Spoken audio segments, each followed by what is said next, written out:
सबसे पहले तो ये जिस तरह से इंटरव्यूज़ का एक सिलसिला अब शुरू हो गया है, it is the second interview के जो सदाकत अब्बासी साहब ने, आपने भी जिक्र किया था कि सदाकत अब्बासी साहब जो हैं वो अगले इसमें सामने मंजर-ए-आम पर आएंगे। सबसे पहले तो जिस तरह से ये इंटरव्यू में थोड़ा अनक्लियर सी बात करते हैं ना, क्लियर नहीं करते कि कहाँ पर थे। जैसे उस्मान डार साहब का बयान था, अब इन्होंने कहा कि मैं पहले दोस्त के पास रहा, उसके बाद जो है वो गिलगित बल्तिस्तान चला गया फैमिली के साथ, लेकिन उसके बाद फिर हमने ये भी वीडियोस देखी कि जिस तरह से वो अपनी फैमिली के साथ मिल रहे हैं और क्या। तो एक ख़ास तरह का बयान देने के बाद 9 मई के वाक़यात से लाताल्लुकी का इजहार करना, ये एक जैसा पैटर्न नज़र क्यों आता है? देखिए, हम सदाकत अब्बासी साहब का जो इंटरव्यू है इसको आइसोलेशन में तो नहीं देख सकते हैं। हमें पूरे ओवरऑल सिनारियो को सम अप करना होगा अपने नाज़रीन के लिए, ताकि हम उन्हें समझा पाएँ। अपनी बात यह है, वो मेरी शायराना रग जो है, मैं खुद शायर नहीं हूँ, वो कभी कभी फड़क उठती है कुछ बातें करने के लिए। देखिए, ये जो बहुत बुलंद व बांद दावे करने वाले जो साथी थे ना खान साहब के, वो जिस तरीके से खिज़ां के पत्तों की तरह झड़ रहे हैं और जिस तरीके से उनके खिलाफ चार्जशीट लगा रहे हैं, उस पर एक अदम साहब मेरे बड़े फेवरेट शायर हैं, अब्दुल हमीद अदम, वो कहते हैं कि जो परिंदे उड़ान रखते हैं वो बला के असीर होते हैं, और ए अदम एहतियात लोगों से लोग मुनकर नकीर होते हैं। तो ये सारे वही लोग हैं जिन्होंने बड़ी बड़ी ऐसे ऐसे दावे करते थे, वो खान साहब का नाम लेके ऐसे ऐसे दरफुंदनियाँ छोड़ते थे वो कि अकल दंग रह जाती थी। लेकिन जब हमने उनको देखा कि जब काया पलटी है तो अब उनके क्या रंग हो गए हैं, वो तकलीफ दे भी हैं, बहुत अजीबो गरीब भी हैं, मगर तारीख़ से हट के नहीं है। तारीख़ में बहुत बड़े बड़े नाम रहे हैं। Napoleon Bonaparte was a dictator, where is he? जो उनके लोग साथ थे कहाँ हैं? एडोल्फ हिटलर, अनदर नेम, उसने ख्वाब देखा था पूरी दुनिया पर रूल करने का, where is he? Where is his supporters? आज नाम लेना वहाँ नाजी पार्टी का जो है वो जुर्म है। फिदल कास्ट्रो, आप कहेंगी तो मैं नाम लेता जाऊंगा। यही हाल हमारे खान साहब का भी था कि वो दुनिया में समझते थे कि उनसे ऊपर न कोई है, ना उन्हें कोई पूछने वाला है, वो रियासत मदीना कायम करने आए हैं। देखिए, 2 तरह के उनके साथी जो हैं उन्होंने साथ छोड़ा है। एक वो जो इनर सर्कल के लोग थे, उनके भी नाम आ जाएंगे अभी। एक जो उससे सेकंड टियर था। तो 2 टियर तो फारग हो गए, अब रह गया तीसरा टियर जिसमें कोई बड़ा नाम नहीं है, सिर्फ चंद मकामी सतह के लीडर्स हैं या अननोन लीडर्स हैं। उसका क्या हाल होगा वो आगे देखते हैं, ज़रा इसका हम ज़रा तज्जिया कर लेते हैं। देखिए, जैसा मैंने कहा कि पर्सनैलिटी कल्ट के जो फॉलोअर्स होते हैं उनकी कोई उम्र नहीं होती। वो हालात बदलने के साथ ही, चाहे वो 1 हफ्ते में बदलें, 1 साल में बदलें, 10 साल में बदलें, 1 सदी में बदलें, लेकिन वो इसी तरह से खिज़ां के पत्तों की तरह झड़ जाते हैं। जी, उस्मान डार साहब और सदाकत अब्बासी साहब एक सी चार्जशीट के साथ इंटरव्यूज़ दे चुके हैं बाकायदा। ये इंटरव्यूज़ देने का सिलसिला इसलिए शुरू हुआ है कि प्रेस कॉन्फ्रेंस काफ़ी बदनाम हो गई थी कि हर एक के साथ कहते थे कि जी अब इसकी प्रेस कॉन्फ्रेंस आई तो उनका थोड़ा पैटर्न बदल के देखते हैं। लेकिन तो वो बुनियादी कहानी जिसका अभी मैं जिक्र कर रही थी वो नहीं बदली। दो इंटरव्यूज़ प्रोमिनेंट जो उस्मान डार और सदाकत अब्बासी साहब के हैं, उनमें जैसा मैंने पहले कहा 1 सी चार्जशीट है। अब आज ये प्रेस कॉन्फ्रेंस के जो लोग हैं तादाद में भी ज़्यादा हैं, मगर मैं उनके नाम दोहराना चाहूँगा ताकि इसके साथ साथ हमारे नाज़रीन को भी रिकॉल हो जाए कि ये कौन लोग थे, कितने बड़े बड़े इनके दावे थे, किस किस्म की कमिटमेंट का इजहार करते थे और अब कहाँ हैं। शुरू हो जाइए जनाब आमिर कियानी साहब, बहुत बड़ा नाम था, आपको पता है, तरीके इंसाफ का, और इसके बारे में ख़ुद खान साहब ने भी ये कहा था कि मुझे किसी के छोड़ने का दुख नहीं है, इनके छोड़ने का दुख है। यानी वो एतराफ़ कर रहे थे कि एक ऐसा डेडिकेटेड आदमी जिससे तवक्को नहीं रखी जाती थी कि छोड़ जाए, वो भी मेरी हरकत की वजह से छोड़ गया। अली जैदी साहब, आपको याद होगा जो प्रेस कॉन्फ्रेंस उन्होंने इससे पहले की थी, जिसमें उन्होंने कहा था मुझे मौत भी आ जाए तो मैं दोबारा उठ के भी इमरान खान के साथ रहूँगा।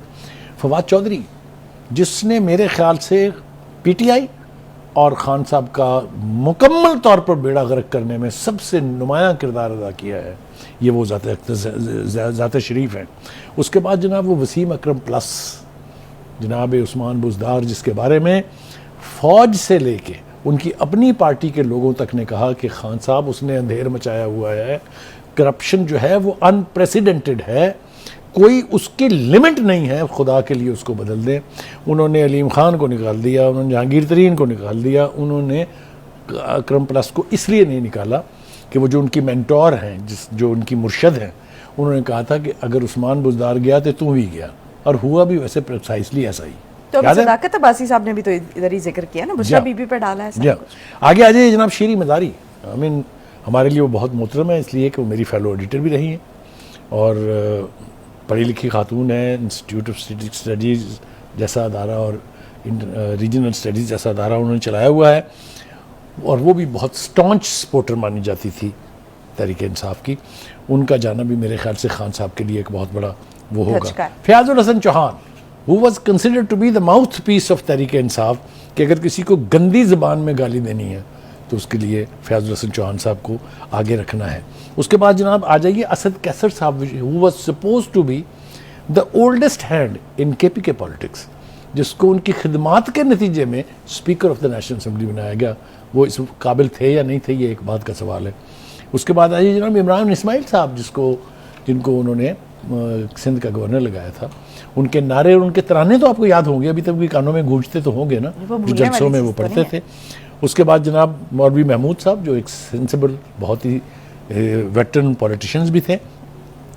इन सब ने प्रेस कॉन्फ्रेंसेस करके अपनी सियासत से, अपनी पार्टी से तौबा ताइब होने का ऐलान फरमाया। कोई प्रेशर नहीं था, इसलिए कि जब आप प्रेस कॉन्फ्रेंस में बैठते हैं तो सच मुंह से निकल जाता है, कोशिश नहीं करता। अगर उन पर ज़बरदस्ती होती तो कहीं ना कहीं से कोई क्लू तो मिलता ना, लेकिन उनमें से किसी ने फॉल्टर नहीं किया। Everybody said hell with Khan साहब। ये है उनकी सबसे बड़ी कमाई, जिसका नतीजा ये है कि आज 28 लोग खान साहब के खिलाफ हल्फिया बयान देने के लिए, चार्जशीट लगाने के लिए और गवाह बनने के लिए तैयार हैं। ये कोई ढकी छुपी बात नहीं है। साइफर का केस जब आएगा तो लग पता जाएगा, इसके लिए भी थोड़ा सा इंतजार करने की जरूरत है। हमने बहुत सारी पार्टियों को माजी में स्कैटर्ड होते भी देखा है, तकसीम होते हुए भी देखा है, छोटी छोटी नई पार्टियां बनते हुए भी देखा है, लेकिन इतनी बड़ी तादाद में आला क़यादत इस तरह से स्कैटर हो जाए, ये मैंने कभी भी आपको नहीं हुआ। ऊपर जो कहा कि पर्सनैलिटी कल्ट के लोगों में ये एक खास खूबी होती है। लेकिन एक और बात जो मेरे ख्याल से करना बहुत ज़रूरी है, और वो ये है कि झूठा बयानियाँ बनाने के लिए कुरान करीम का इस्तेमाल करना और उसके ऊपर हल्फिया बयान जारी करना, मेरे ख्याल से खुदा का खौफ करना चाहिए इन लोगों को। ये झूठ बोल रहे हैं, मेरे ख्याल से मेरे सिवा सब जानते हैं कि ये बिल्कुल झूठ कह रहे हैं। चाहे वो शमीम नकवी साहब हैं, चाहे वो अलीम आदिल शेख हैं, चाहे वो अली अमीन गंडापुर हैं, चाहे वो हमाद अजहर हैं, सब लोग झूठ बोल रहे हैं। इसलिए कि ये बहुत क्लोज किचन कैबिनेट के लोग थे और इन सब को पता था कि खान साहब क्या चाहते हैं। अगर आप सदाकत अब्बासी की चार्जशीट में जाएं तो वो आपको स्पेसिफिक डेट्स, मकाम और लोग बता रहा है कि इनके सामने ये हदायतनामा खान साहब ने जारी किया था। फिर उनकी बेगम साहबा ने उसकी तायीद भी की थी और तजदीद भी की थी हिदायत भी दी कि मिलिट्री इस्टेब्लिशमेंट को, दिफाई इस्टेब्लिशमेंट को फौज की तनसीबात को निशाना बनाना है। ये एक एलिगेशन सब में कॉमन है। ये कितना खौफनाक जुर्म है, मेरे ख्याल से उसके बारे में किसी और वक्त बात करेंगे। लेकिन इस वक्त एक बात ये भी कही जा रही है, कुछ हलकों में मैंने सुना है ये, और ख़ास तौर से पीटीआई के हलकों में, कि जी ये मजबूरी के तहत लोग अलग हो रहे हैं, हालात जब तब्दील होंगे तो ये सारे के सारे दोबारा वापस आ मिलेंगे। दिल तो चाहता है इस बात पर यकीन कर ले आदमी, लेकिन हमारी तारीख जो है वो भरी पड़ी है। चाहे वो पीपल्स पार्टी में से पैट्रियाट बनी हो, चाहे वो नून लीग में से काफ लीग बनी हो, ये लोग फिर पलटते कम ही हैं। इसलिए कि नई रियलिटीज़ में ये अपने आप को गठबंधन कर लेते हैं, शामिल हो जाते हैं उसमें, और इक़्तिदार के चूँकि भूखे होते हैं, इक़्तिदार से दूर नहीं रह सकते, इसलिए वो नई राहें तलाश करते हैं, पलट के नहीं देखते। जो भी ऑप्शन मिलती है उसको अवेल कर लेते हैं। तो ये एक बहुत ही अनफॉर्चुनेट बात है। दूसरी बात यह है कि जो 2-3 बुनियादी हदफ थे इस पूरी कैंपेन के, एक था कि जनरल आसिम मुनीर साहब की जो अपॉइंटमेंट है as chief of army staff, उसको रोका जाए, जिसमें उनको नाकामी हुई। आपको याद होगा वो यहाँ से लॉन्ग मार्च लेके चले थे, जो वज़ीराबाद जाके एक अजीब सानहे पे ख़त्म हो गया, लेकिन उसका मकसद, उसका ऑब्जेक्टिव वाज ऑल स्टेटेड, यानी वो कोई उसमें इबाहम नहीं है कि वो क्या करने जा रहे थे। इसी तरीके से ये जो दिफाई तनसीबात, ये जो एयर बेस, ये जो GHQ, ये जो कोर कमांडर हेडक्वार्टर, ये जो टारगेट्स थे, ये भी किसी मकसद के तहत बनाए गए थे, क्योंकि खान साहब का ख्याल ये था पंजाबी में जिसको कहते हैं कि एक बारी फौज थले लग गई तो फिर साड़ी बादशाह। अच्छा बुखारी साहब, अब ये जरा क्लियर करें, नैरेटिव की बड़ी बात हो रही है। अभी सदाकत अब्बासी साहब ने भी कहा कि भाई पीटीआई का बयानिया यही था कि मुकाबला जो है वो एस्टैब्लिशमेंट के साथ है। इसको अगर हम फर्ज करें कि मान भी लें, आप ये देखें कि एस्टैब्लिशमेंट का जो बयान, एंटी एस्टैब्लिशमेंट बयानिया हमेशा बहुत सारे सियासतदानों का जिनको इक़्तिदार से निकाला जाता रहा है, लेकिन जो इस वक्त या जिस तरीके से जो पीटीआई के जो चेयरमैन हैं उन्होंने ये नैरेटिव अपनाया, क्या आप समझते हैं कि वो वाकईतन एंटी एस्टैब्लिशमेंट नैरेटिव है? क्योंकि एक्चुअली तो उनकी जितनी भी स्टेटमेंट्स हैं उनसे तो ये जाहिर हो रहा था कि वो चाह रहे हैं कि एस्टैब्लिशमेंट उनकी बैक पे आके खड़ी हो जाए। देखिए, गुजारिश ये है, हमारे यहाँ सियासत में एस्टैब्लिशमेंट के खिलाफ या मिलिट्री एस्टैब्लिशमेंट के खिलाफ मज़ाहमत की बहुत सारी मिसालें हैं। 3 दफ़ा तो जनाब नवाज शरीफ साहब अपनी हुकूमत गवा चुके हैं, 2 दफ़ा पीपल्स पार्टी गवा चुकी है। ये सियासतदानों की बराह रास्त उनसे लड़ाई वो तो हमें समझ में आती है और हमेशा होती रही है, लेकिन उन्हीं का बनाया हुआ बुत जब उन्हीं को खाने दौड़ेगा तो ये कहानी मुख्तलिफ है। वो शायर ने खूब कहा था ना कि जिन पत्थरों को हमने अता की थी धड़कनें, जब बोलने लगे तो हम ही पर बरस पड़े।